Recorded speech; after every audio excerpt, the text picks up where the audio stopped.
오늘 함께 나눌 말씀 갈라디아서 3장입니다. 갈라디아서 3장 23절부터 27절까지입니다. 믿음이 오기 전에 우리는 율법 아래에 매인 바 되고 계시될 믿음의 때까지 갇혔느니라. 이같이 율법이 우리를 그리스도께로 인도하는 초등 교사가 되어 우리로 하여금 믿음으로 말미암아 의롭다함을 얻게 하려 함이라. 믿음이 온 후로는 우리가 초등교사 아래에 있지 아니하도다. 너희가 다 믿음으로 말미암아 그리스도 예수 안에서 하나님의 아들이 되었느니라. 누구든지 그리스도와 합하기 위하여 세례를 받은 자는 그리스도로 옷 입었느니라. 아멘. 갈라디아서 말씀을 첫 주는 우리가 할례에 대해서 좀 나눴고요. 지난주는 이방인과 음식에 대해서 나눴습니다. 오늘은 이제 갈라디아서 3장을 같이 나눌 차례입니다. 갈라디아서 3장은요, 여러분이 아시다시피 바울의 그 절절한 호소로 시작이 됩니다. 제가 아마 첫 예배, 그 갈라디아서 첫 예배 때 이 3장을 읽어드렸는데요. 갈라디아서 3장을 다른 조금 더 쉽게 풀이한 성경으로 읽어보면 이렇게 말하고 있습니다. 한번 들어보세요. 어리석은 갈라디아 사람들이여, 누가 여러분을 홀렸습니까? 여러분은 분별력을 잃었습니까? 십자가에 달리신 예수를 여러분 삶의 중심에 놓지 않고 있음이 분명하니 여러분은 어리석은 짓을 하고 있음에 틀림없습니다. 십자가에 달리신 그분의 모습이 여러분의 눈앞에 선할 텐데 말입니다. 이렇게 말씀하고 있습니다. 지금 절절한 호소예요. 그렇게 십자가에 대해서 십자가에 달리신 예수에 대해서 우리가 함께 나눴는데 당신들이 왜 거짓 복음에, 다른 복음에 휩쓸리고 있냐라고 바울은 이야기하고 있습니다. 그러면서 여기서 이제 바울이 계속 강조하고 있는 게 뭐냐면 십자가와 그 믿음이라는 부분이거든요. 그래서 이거를 신학대학교에서는 이거를 구원론의 칭의론 이런 말들을 써서 표현하고 있는데요. 조금 이 부분이 이렇게 중요한 이유를 이제 함께 나누면서 한번 살펴보길 원하는데 갈라디아서 3장 2절을 한번 보실까요? 그냥 갈라디아서 3장을 계속 펴놓고 계시면 됩니다. 2절을 같이 읽어보겠습니다. 시작. 내가 너희에게서 다만 이것을 알려 하노니 너희가 성령을 받은 것이 율법의 행위로냐 혹은 듣고 믿음이냐. 듣고 믿음으로냐. 자, 여러분 저 한번 보세요. 여러분이 구원을 받으신 것을 확신하십니까? 구원받은 백성임을 확신하십니까? 확신하세요? 제가 마스크 때문에 안 보여요. 확신하세요? 여고생이라고. 확신하십니까? 이거 중요한데. 구원받은 백성을 확신하세요? 아멘. 그러면 우리가 구원받았다는 것을 어떻게 알게 되죠? 그러니까 구원이라는 것을 우리가 나면서부터 어떤 율법 안에서 혹은 어떤 행위를 통해서 이렇게 아니면 우리가 할례를 통해서 받은 게 아니라 우리는 어떻게 복음을 접하게 됐습니까? 들음으로 나왔죠. 들음으로. 그래서 여기 지금 2절에 보면 너희들이 율법의 행위로 성령을 받았느냐 아니면 들어서 믿었느냐 물어보고 있어요. 여러분 행위였습니까? 들음이었습니까? 들음이었습니다. 그래서 바울은 이 말씀을 로마서에서 뭐라고 표현하냐면 로마서 10장 17절에 보면 그러므로 믿음은 들음에서 나며 들음은 그리스도의 말씀으로 말미암았느니라. 그러니까 그 기쁜 소식, 구원이 아니라 그 복음이라는 기쁜 소식을 우리가 들었고 그 들은 것을 믿는 사람에게 성령이 함께 하셔서 우리에게 구원이 임하는 거죠. 아멘. 아멘. 이게 기본 우리가 가지고 있는 이게 구원의 세상 표현의 로직입니다. 그죠? 이게 이렇게 흘러가는 거예요. 그런데 바울이 이제 3절에서 말하는 거예요. 갈라디아서 3장 보고 있으시죠? 너희가 이같이 어리석으냐? 성령으로 시작하였다가 왜 육체로 마치려고 하느냐 이거예요. 시작은 너희들이 분명히 들음으로 시작을 했지 않니? 근데 왜 다시 율법으로 돌아가려고 하니? 육체로 돌아가려고 하니? 할례, 이방인, 그다음에 음식 이런 것들로 다시 왜 돌아가려고 하니라고 이렇게 바울이 다시 답답한 마음을 호소합니다. 이 말씀들이 우리가 지금 그동안 2주 동안 함께 나눴던 갈라디아서 1장, 2장의 큰 골격 가운데 있었죠. 그러면서 왜 다시 육체로 돌아가느냐라고 할 때 유대인들은 어떤 걸 믿었기 때문에 왜 돌아가려고 했었을까라는 고민을 한 번만 해보고 다시 이야기를 넘어가려고 해요. 그게 뭐냐? 지금 바울이 이제부터 변증을 하려고 하는 거예요. 뭘 변증을 하냐? 유대인들이 믿었던 것은 말씀입니다. 이것도 맞습니까? 유대인들이 말씀을 믿었어요. 아멘? 근데 유대인들이 믿었던 말씀은 뭐죠? 네, 토라를 기본으로 하고 있는. 지금은 우리가 구약과 신약을 나누지만 그 당시에는 구약과 신약이 없었잖아요. 그럼 유대인들도 구약이라는 성경을 믿은 거잖아요. 그죠? 그럼 성경에 어떻게 강력하게 써 있냐? 이렇게 써 있습니다. 창세기 17장에 보면은 창세기 17장 14절에 아브라함에게 할례를 받지 아니한 남자 곧 포피를 베지 아니한 자는 백성 중에서 끊어지리니 그가 내 언약을 배반하였음이니라. 자, 하나님이 할례를 받지 않으면 배반자래요. 이사야 52장 1절 시온이여 깰지어다 내 힘을 낼지어다 거룩한 성 예루살렘이여 내 아름다운 옷을 입을지어다 이제부터 할례 받지 아니한 자와 부정한 자가 다시는 내게로 들어옴이 없을 것이라. 여기서 이 축제는 지금 구약의 축제가 아니고 다시 오실 그 재림의 축제인데, 메시아가 다시 도래한 이후의 축제인데, 이때 할례를 받지 아니하고 부정한 자들이 이 축제에 참여할 수 있다 없다? 없다고 써 있어요, 이사야에. 자, 그다음에 에스겔에는 에스겔 44장에 보면 주 여호와께서 이같이 말씀하셨느니라. 이스라엘 족속 중에 있는 이방인 중에 마음과 몸에 할례를 받지 아니한 이방인은 내 성소에 들어오지 못하리라. 자, 할례를 받지 않으면 성소에도 들어오지 못한대요. 써 있어요, 안 써 있어요? 써 있잖아요. 지금 써 있잖아요. 그죠? 그러면 써 있는 거예요. 그러면 이 사람들도 뭘 믿었다는 거예요? 주의 말씀. 그들이 사모했던 말씀을 믿고 정말 그 율법 안에서 그들은 어떻게든 몸부림치다 보니까, 제가 물론 사회 기득권, 그 다음에 그 사회를 구성하고 있던 유지하기 위한 계급층들에 대한 메시지도 있었지만 실제로 율법에 대한 고민들이 있었다고요. 그럼 이거를 누군가가 해결을 해줘야 믿던가 말던가 할 거 아니에요. 그렇잖아요. 이거를 해결을 안 한 상태에서 야, 분명히 구약에서 할례를 받아야 천국에 간다고 써 있는데 바울 너는 왜 자꾸 할례를 안 받아도 된다고 그러니? 라고 해서 바울이 어마어마한 변증을 쓴 게 그게 뭐예요? 로마서죠. 근데 그 로마서까지 가기 전에 갈라디아서에서 이 칭의론에 대한 기본 원리가 나오는 겁니다. 그 원리가 지금부터 나오는 내용인데 갈라디아서 3장 6절입니다. 한번 읽어볼까요? 시작. 아브라함이 하나님을 믿음에 그것을 그에게 의로 정하셨다 함과 같으니라. 바울은 천재입니다. 천재.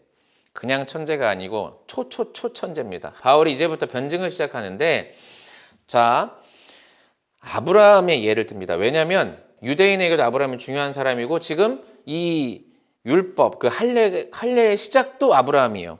그래서 이 아브라함을 뛰어넘지 않고서는 할례를 받지 않아도 된다는 얘기를 할 수가 없는 거예요. 그래서 이 이야기를 이제 바울이 풀어가는데 뭐라고 하셨냐면 6절의 내용이 이거예요. 아브라함이 하나님을 믿어서 하나님이 그를 의롭다고 정하셨다라고 해요. 의롭다고 정했대요. 이게 무슨 말이에요? 자, 의로워요, 안 의로워요? 안 의로운데 의롭다고 하재요. 이게 어떤 양태가 변하는, 어떤 속성이 변화되는 속성의 변화가 아니라 이건 어떤 용어예요? 일종의 법정 용어예요. 의롭다고 하자라는 뜻이거든요. 그러면 하나님이 아브라함을 의롭다고 한 그 동기가 뭐라고요? 믿음이라는 거예요. 믿음. 그게 어디 나와요? 이건 찾아볼까요? 창세기 15장 6절. 창세기 15장 6절입니다.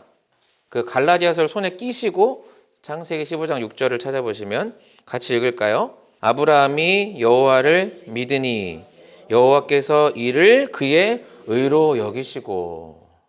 여러분, 이게 바로 여러분이 알고 있는 루터의 종교개혁의 시발점입니다. 종교개혁은 여기서 시작돼요. 무슨 말이냐? 할례도 아니고 율법도 아니고 아무것도 아니고 뭐부터? 아브라함이 하나님을 신뢰한 것. 아브라함이 하나님을 믿은 것이 바로 의의 시작이라는 거예요. 믿어서 의에 이르렀는데 그것이 아브라함의 능력이에요, 아니에요? 아니에요. 아브라함의 능력과는 아무 상관이 없어요. 그러면 전적으로 누구의 은혜예요? 하나님의 은혜로 아브라함은 의롭다 하심을 입은 거죠. 자, 이거랑 똑같은 얘기가 어디 있어요? 요한복음 3장 16절. 하나님이 세상을 이처럼 사랑하사 그의 아들 독생자 예수 그리스도를 우리에게 주셨는데 우리가 어떻게 하면 그분의 이름을 믿기만 하면 멸망하지 않고 영생을 얻을 것이다. 바울이 이야기하고 있는 의로움으로 구원을 받는다는 이야기는 바로 이겁니다. 그러면 의로움을 통해서 구원을 받을 수 있는 우리에게 하나님은 왜 율법을 왜 주셨을까라고 이야기를 하는 겁니다. 아니, 분명히 의로움을 통해서 구원을 받을 수 있다고 했잖아요. 믿음으로. 근데 왜 율법을 같이 허락을 하셨는가? 그래서 오늘 말씀 제목을 제가 몽학선생이라고 했는데요. 몽학선생이란 말은 개역 개정판이 아니고 개역 개정이 아니고 개역 한글판에 이 초등교사라는 파트 있었죠. 아까 같이 읽어볼까요? 자, 24절이요. 율법이 우리를 그리스도께로 인도하는 초등교사가 되어라고 나옵니다. 초등교사가 되어. 그러면 이 초등교사가 되어라는 말은 뭐냐면 이 단어를 이제 개역 한글에서는 지금 개정되기 전에는 몽학선생이라는 단어를 썼어요. 몽학선생. 뭔 말입니까? 몽학선생. 몽학. 이제 몽자가 몽골 할 때 몽자래요. 사실 이제 어리석을 몽자인데 그래서 사실 몽골 사람들은 그 몽고라는 말을 싫어한대요. 그러면 몽학 그러면 어리석음을 학 깨워주는 몽학 훈장이란 말이 있는데 어린아이를 가르치는 훈장 선생님. 그러니까 어린아이나 가르칠 정도의 선생님을 말하는 게 몽학 선생이에요. 그러면 이 몽학 선생이라는 표현, 그러니까 초등교사라고 지금 우리가 번역이 돼 있지만 사실 몽학 선생이란 말이 조금 더 그 어원이 느낌이 더 와닿을 수 있는 것은 초등학생은 자격이 누구나 평등하게 받는 우리가 지금 받는 초등교육의 의미랑은 좀 다른 거죠. 좀 어리석은 누군가를 가르쳐서 깨우는 그 정도의 수준인데 이것의 원어의 의미는 조금 더 다릅니다. 이것의 원어의 의미는 뭐냐면 소년의 보호자라는 뜻인데 이 사람은 뭐 하는 사람이냐면 아이를 학교에 데려가는 직책의 노예다. 그래서 학교에 데려가는 노예인데 이 학교에 데려가는 노예가 그러니까 처음에는 학교만 데려가는 노예일 수 있었는데 이 사람이 조금 더 똑똑하고 더 중요한 역할을 맡기 시작한 거예요. 그래서 똑똑한 노예들을 귀족들이 자녀를 교육하는 데 사용했단 말이에요. 자, 그러면 그 똑똑한 노예들을 귀족들이 자녀를 교육하는 데 사용했어요. 그러면 그 노예의 신분이 교육을 받는 사람 그 자녀보다 신분이 높아요, 낮아요? 당연히. 자, 선생님이에요. 가르치는 선생님이에요. 그런데 가르치는 선생님하고 가르침을 받는 학생하고 신분이 누가 더 높아요? 배우는 사람이 귀족이잖아요. 근데 이 귀족은 아직 훈련이 안 되어 있기 때문에 이 아이를 잘 훈련시켜서 성인식에 보낸다고 해요. 자녀라고 다 자녀가 아니에요. 그러니까 만약에 귀가 먹었다든지 뭐 말을 더듬는다든지 하면 내 자녀를 치질 않는 거예요.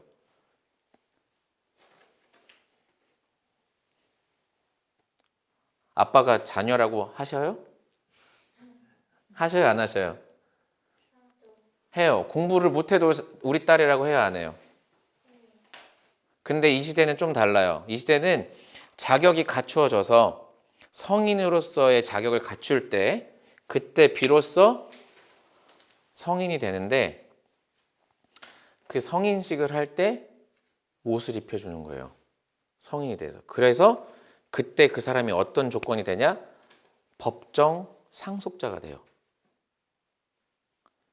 그래서 성경에 이런 말이 있죠. 자녀이면 곧 상속자니. 그러니까 자녀라고 다 같은 자녀가 아니라 이 노예들에게 노예와 같은 사람들 혹은 그 학교에서 자기의 수준을 어느 정도 높인 다음에 아버지에게 인정받을 정도의 사람이 되었을 때 그가 옷을 입혀주면서 성인의 옷을 입혀주면서 그를 성인으로 성인식을 치러주는데 그때 비로소 이 사람은 내 아들이다. 이 아이가 나의 모든 것을 이을 아이다. 이 아이가 법적인 나의 상속자다. 라는 이야기를 하면서 사회에 공표가 됩니다. 제가 이 얘기를 왜 하냐면 이 이야기가 지금 갈라디아서에 나옵니다. 자, 25절 볼까요? 믿음이 온 이후로는 우리가 초등교사 아래 있지 아니하도다. 자, 믿음이 온다는 것은 그가 성인이 됐다는 걸 의미하는 거예요. 그래서 몽학 선생으로부터 벗어나서 성년에 이르렀어요. 그것은 우리로 치면 율법 아래 있던 율법과 죄 속에 있던 우리가 예수 그리스도를 믿음으로 말미암아 하나님의 자녀가 되는, 하나님의 법적인 상속자가 되는, 하나님의 진짜 아들이 되는 것을 의미를 하는 거예요. 그래서 갈라디아서 다음 장에 보면 너희들이 하나님을 아빠라고 부를 수 있다 라는 표현이 나오는 거예요. 그래서 26절에 보면 너희가 다 믿음으로 말미암아 그리스도 예수 안에서 하나님의 아들이 되었으니 누구든지 그리스도와 합하기 위하여 세례를 받은 자는 그리스도로 옷 입었느니라. 이 옷 입었다는 것을 그 당시 사람들은 몽학 선생으로부터 배웠던 너희가 이제 믿음으로 말미암아 자녀가 되고 그리스도로 옷 입었다는 표현을 아마 그들은 100% 이해했을 겁니다. 지금 이 내용이 그 내용이에요. 그래서 우리가 로마서에서 이렇게 말합니다. 복음에는 하나님의 의가 나타나서 믿음으로 믿음에 이르게 하나니 기록된 바 오직 의인은 믿음으로 말미암아 살리라 함과 같으니라. 아멘. 여러분 우리는 믿음으로 사는 것입니다. 아멘. 그래서 8장 17절 로마서 8장 17절에 보면 같이 읽어봅시다. 자녀이면 또한 상속자 곧 하나님의 상속자요 그리스도와 함께한 상속자니 우리가 그와 함께 영광을 받기 위하여 고난도 함께 받아야 할 것이니라. 아멘. 여러분, 여러분의 구원의 조건은 무엇밖에 없다? 믿음. 따라해봅시다. 믿음. 자, 이거는 서론입니다. 저는 이 얘기를 하려고 하는 게 아니고 이 얘기를 안 하고 이 뒷얘기를 하면 이단이 되기 때문에 여기까지 얘기를 한 겁니다. 여러분, 그러면 믿음으로만 구원받을 수 있어요? 이 질문에 대답을 잘 하셔야 돼요. 믿음으로만 구원을 받을 수 있어요?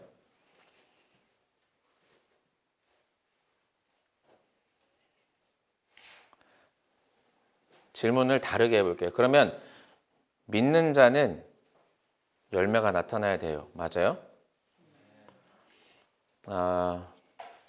한국 교회 교리의 문제는 뭐냐면 여기까지만 가르친다는 거예요. 믿는 자들에게 믿는 자들 표적까지는 바라지도 않아요. 어떤 그 역사까지는 바라지도 않아요. 믿는 자들이 어떤 냄새가 나야 되는지, 믿는 자들이 어떤 열매를 맺어야 되는지. 그래서 우리는 그걸 성령의 열매라고 하거든요. 근데 우리는 한국교회는 어디까지만 가르친다고요? 딱 여기까지. 지금 여기까지 배운 것까지 딱 하고 뭐라 하냐?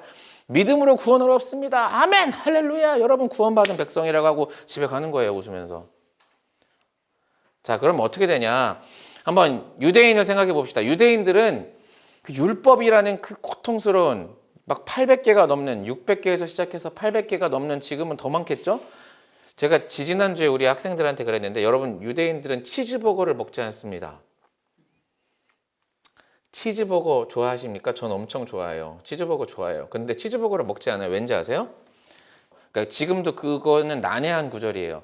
그러니까 그 어미에게서 난 젖으로 삼지 말라. 뭐 이렇게 그러니까 자기 젖으로 삼지 말라는 거예요. 그리고 이거를 유대인들은 어떻게 해석했냐? 치즈버거에는 고기가 있고 그 고기에서 파생된 젖이 나와서 그 젖으로 삶아진 치즈가 있잖아요. 그러니까 그 어미와 젖을 함께 하지 말라고 해서 안 먹는데 치즈버거를. 멋있죠? 와, 이런 대단하죠? 여러분, 그 유대인들이 지켜왔던 그 몽학 선생이라고 우리가 폄훼하는 초등교사라고 폄훼하는 그들의 율법은요, 하나님과 어떻게든 가까워지기에 몸부림쳤던 그들의 살아있는 역사예요. 문제는 뭐였냐? 율법을 위한 율법이 되어서 문제지 율법 자체는 문제가 아니라는 거예요. 이해가 가세요? 그러니까 내가 하나님과 함께 하기 위해서는 깨끗해져야 되는데 뭐가 하나님과 함께 하기 위해서 깨끗해져야 하는 방법인지를 모르니까 그 방법을 알려주신 게 율법이에요. 너가 이렇게 하면 깨끗할걸? 이렇게 좀 해봐. 그러면 나랑 좀 더 가까이 있을 수 있어. 내가 사랑하는 내 남자친구가 나에게 원하는 방식이 있어요. 그러면 그게 법은 아닌데 남자친구가 원하기 때문에 내가 그걸 지켜줄 수 있는 거예요. 사랑하니까. 율법은 사랑해서 지켜야 되는데 나중에 어떻게 된 거예요? 그 법 자체가 법이 된 거죠. 내가 법을 지키기 위해 법을 지키는 거죠. 교회의 문제점은 뭐냐면 교회가 분명히 해야 할 일들이 있어요. 몽학 선생이 아니라 교회는 분명히 해야 할 일이 있다고요. 교회가 배워야 될 것이 있고 교회가 지켜야 될 것이 있어요. 그런데 마치 난 자유해. 난 구원받았으니까. 난 천국 백성이니까 난 자유해. 아무것도 나를 속박할 게 없어. 아무것도 나를 구속할 게 없어라고 믿어버리는 거예요.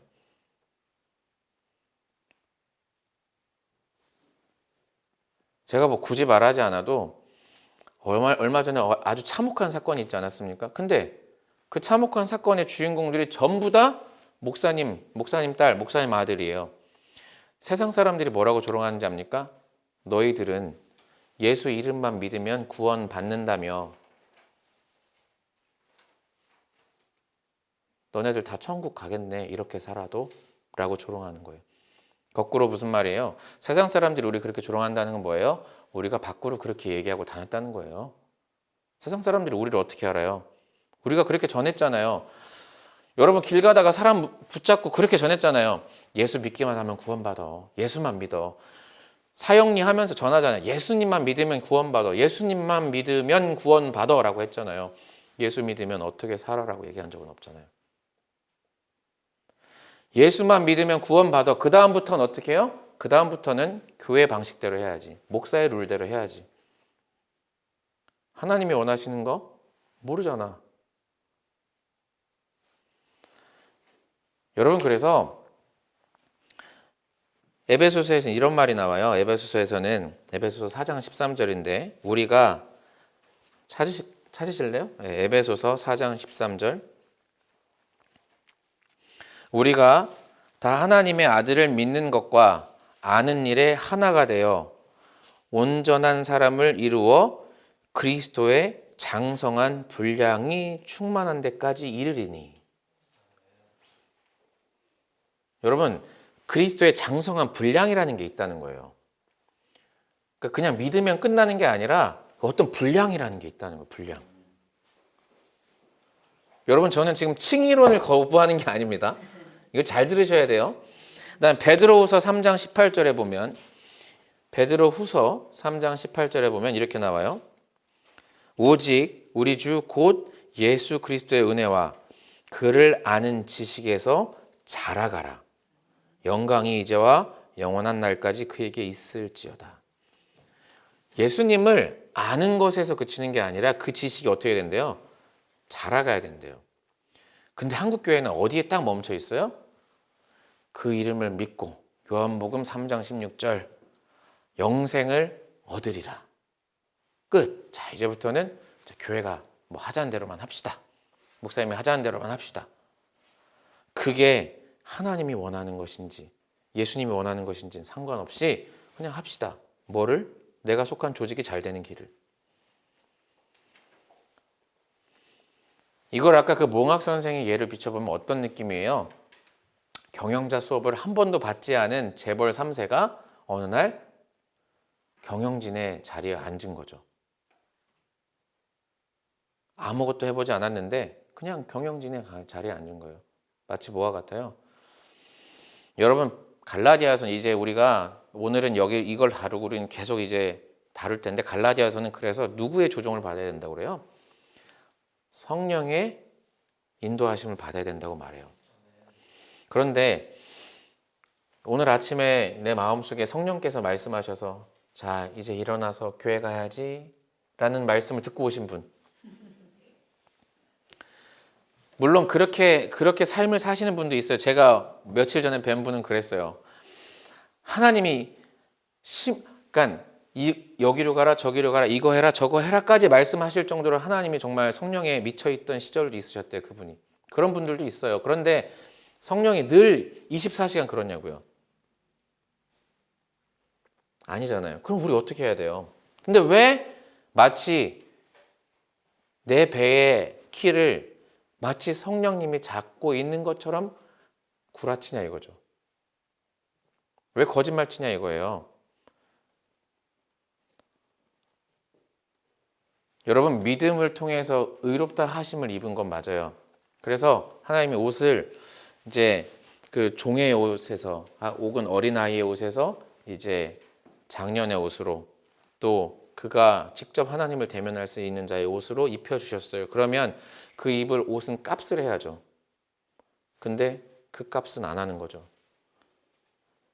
나는 몽학 선생으로부터 배우지도 않은, 차라리 유대인들은 몽학 선생이라는 그들의 율법이라는 그들의 삶의 틀로, 여러분 유대인들이 세상에서 가장 구제를 잘해요. 예수님은요, 저는 늘 이야기를 나누지만 예수님은 구제에 대해서 늘 말씀하셨어요. 그런데요, 유대인만큼 구제를 잘하는 민족이 없어요. 왠지 아세요? 그들은 법으로 해요. 법으로.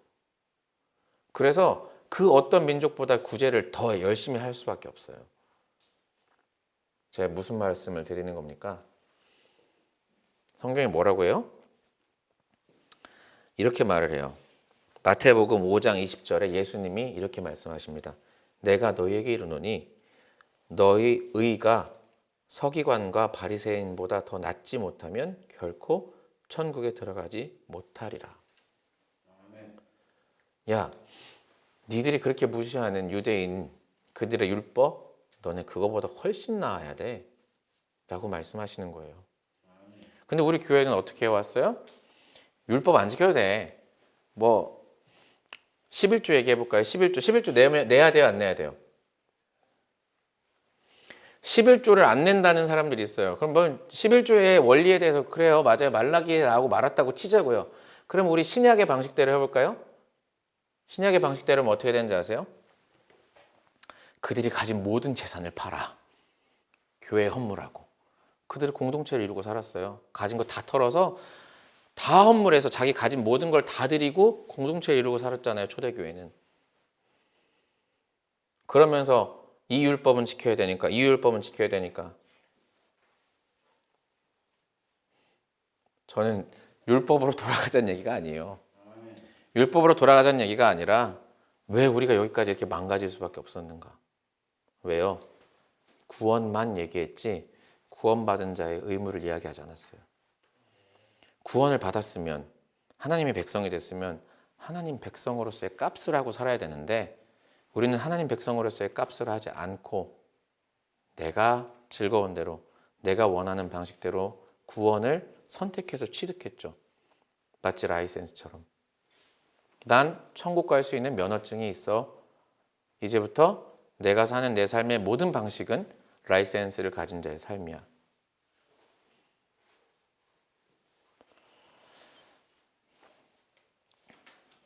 성경은 말합니다.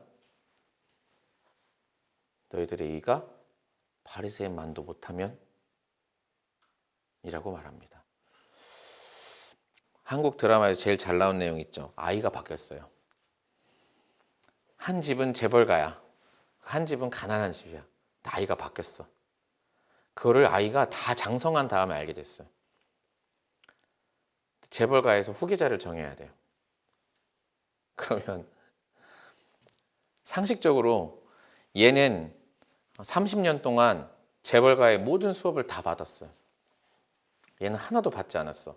그러면 얘가 신분만 딱 바뀌면 얘가 그 재벌가를 이어갈 수 있어요? 신분이 바뀌었다는 이유 하나만으로? 안 되잖아요. 그러면 우리가 그 어마어마한 하나님의 축복을 받은 하나님의 자녀라면 하나님의 자녀는 어떻게 살아야 되는지 우리가 고민해야 되잖아요. 그 고민을 하기 위해서 우린 여기 나와 있는 거고. 근데 근데 교회가 왜 문제냐? 그런 고민을 하기 위해 교회를 나가질 않아요. 어떤 고민을 하러 나가요? 김집사 보러 나가고 박 집사 잘 있나 보러 나가고, 아유 목사님 오늘 좋은 소리 좀 하나. 교회 가서 목사님이 오늘 설교가 내 마음에 따뜻하질 않아. 너무 날카로워. 교회를 왜 가냐? 커뮤니티 때문에 간다? 그럼 벌써 목적이 바뀌어버린 거죠. 여러분, 더 원론적으로 얘기하면 교회를 가면 구원을 받아요, 안 받아요? 교회를 안 나가면 지옥에 가요, 안 가요? 여러분, 우리 할머니들, 우리 어른 세대 뭐라고 그래요? 교회 안 가면 지옥 가 그랬다고요. 교회 빠지면 지옥 간다고 그랬다고요. 교회를 왜 가는지 모르는 거예요. 교회를 왜 갑니까? 교회가 율법이에요? 아니에요.